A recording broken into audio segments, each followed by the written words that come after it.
Гори на повеќе локации во државата, но и натаму најкритично е кај беровските села Будинарци и Мачево. Се прави обрач околу селата во Малешевијата. Таму се колегите Викторија Јованова и Бобан Боцевски. Вики, уште една непроспиена ноќ за жителите во овој регион. Каква е состојбата во моментот? Да, Весна, уште една непроспиена ноќ за жителите од Беровско-Пехчевскиот регион. Инаку ние во моментов се наоѓаме на локацијата Будинарци, тоа е селото Будинарци. Одма зад мене се гледа огнот кој што доаѓа од Делчевско Разловци и оди кон селото Будинарци. Од моја лева страна има уште еден активен пожар, тоа е на селото Будинарци, каде што се стационирани австриските пожарникари со нашите специјални полициски сили и македонските пожарникари. И третата локација овде во Малешевијата е во селото Мачево, каде што огнот се разгори точно пред 2 часа. Нашиот снимател Бобан Боцевски го фати моментот токму пред 5 минути кога авионот Херкулес ги сфрлаше водените пакети полни со вода и како бомби беа спуштени доле во опожареното подречје. По нивното спуштање го слушнавме татнежот. Овој авион, според надлежните, ќе прелета во Малешевскиот регион уште 2 пати. Така, барем, како што ни кажа надлежните, ги има таквите координации. Инаку да се навратиме на она што теренски го снимавме и што видовме во селото Будинарци, каде што сега се буквално стационирани сите сили. На селото Будинарци се прават посебни пунктови, каде што австриските пожарникари прават и посебни резервоари и полнат со вода и низ планината влечат царева во должина од некаде од 10 километри. Можевме да видиме дека се навистина организирани и знаат што работат на терен. Жителите од селото Будинарци велат дека минатата ноќ им била најтешка. Па да ја видиме анкетата што ја снимивме во самото село. Опасно беше. И се е опасно. Ако се спои Разловца и тој пожар и толку. Ама има многу свети звезда. Патишче направија, пресек направија со трактори, со тоа, оно мисля дека селото се спаси. Тоа беше опасно многу. И не сме ни спали. Не, страшно. Многу беше страшно. Голема количина на шума, како ученици, дечиња, сме тоа се пошумували, Малешевијата да краси, да чисти воздухот. За жал, еве сега се уништи се. Се се уништи. Многу малку остана, уништи се. Но што е тоа сега? Ние само се нервираме, не можеме ништо да направиме. Сва среќа, синоќа стивна ветерот и помалку дуваше, ама во спротивен правец, одеше во правец на горениот дел. Така да многу ни олесни работата и за тоа сега стивна, не оти многу ни го гасневме, него повеќе така Господ го гаснеш, да кажам. Гледаме овде на пунктот австриските пожарникари, да ни кажете колку се тие спремни, колку помагаат? Па тие уште не помагаат, они превентивно поставија така пумпни станици, хидранти, тие црева ги поставија за превентивно, ако дојде да се прошири на тука огинот, они тогаш ќе действуваат, али тоа фантастични се, многу се екипирани, многу се опремени и тактички и материјално со секакви работи има и многу се професионално понашаат. Моментално донесовме мајци, вода, храна, сокови за луѓето на терен, бевме горе на пунктот, оставивме тоа што можевме, колку можеме сите да придонесеме за да се стиши оваа стихија. Весна огнената стихија е далеку од селата Будинарци, Робово и Мачево. Како што можете да видите зад мене, огнот е длабоку во шумата, каде што се действува исклучиво само со хеликоптери и сега со авионот Херкулес. Инаку на терен го затекнавме командирот на територијалната противпожарна единица од Берово, кој што ни првично кажа што всушност се случува и колку сили се ангажирани во селото Будинарци. Предлагам да ја видиме неговата изјава.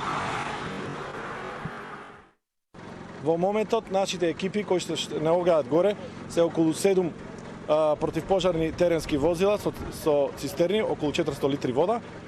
И имаме некаде околу 70 полицајци од специјалните полициски сили ЕБР и ПЕП.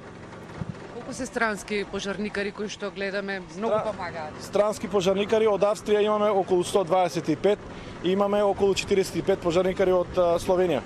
Исто така имаме пожарникари и од соседна Бугарија, кои што се стационирани на пределот кај селото Црник. Да ни кажете, еве хеликоптерот ја носи водата, каде те гасни во моментот? Во моментот хеликоптерот ќе гасне на правецот на пожарот кој што иде од кај село Разловци, ќе проба да го локализира. Исто така имаме поставено со помош од колегите од, како што можете да видите, од колегите од Австрија, поставено танкови, односно базенти со вода и пуштено линија на соседниот рид да го спасиме, да го спречиме пожарот да не дојде до селото Будинарци.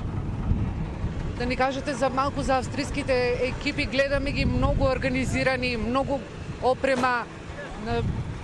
Кога Македонија ќе има ваква опрема и ваков тип на пожарникарство? Па се надеваме, учиме од тоа што го видовме денес, со каква опрема поседуваат, они се надеваме дека властите ќе смогнат сили да земат ваква опрема, да се набави ваква опрема, за да не дојде до вакви катастрофални пожари како што моментално оваа недела беснеат овде во Малешевијата. Вики, изгореа и огромни површини пасишта во регион кој живее од сточарството, затоа и го потенцираме ова. Колкава е штетата, има ли некакви првични проценки? Не може за сега да се утврди колкава е штетата, евидентно е дека се изгорени шумите, но и пасиштата. Пасиштата на кои што всушност се пуштаат овците и исто така нели кравите, од кои што сточарството во овој малешевски регион е и примарно занимање на самото население, од кое што зависи екзистенцијата. На терен ги затекнавме и еден од најголемите фармери во Малешевскиот регион, но и ветеринарните лекари од Штип и Берово, како и од други градови од источниот регион, кои се организирале и дошле да им помогнат токму на сточарите во овие мигови. Како што велат сточарите, но и ветеринарните лекари, во овие моменти најмногу им е потребно храна на стоката, бидејќи доколку не ја добијат навреме, во тој случај ќе го немаме веќе она познато брендирано малешевско јагне и малешевско сирење. Предлагам овде да ги слушнеме токму она што тие го бараат и во каква состојба се сточарите во Малешевскиот регион. Катастрофа, недостаток на кабаста храна, пошто што требаше да откосуваме периферно од селата, го има опожарено скроз.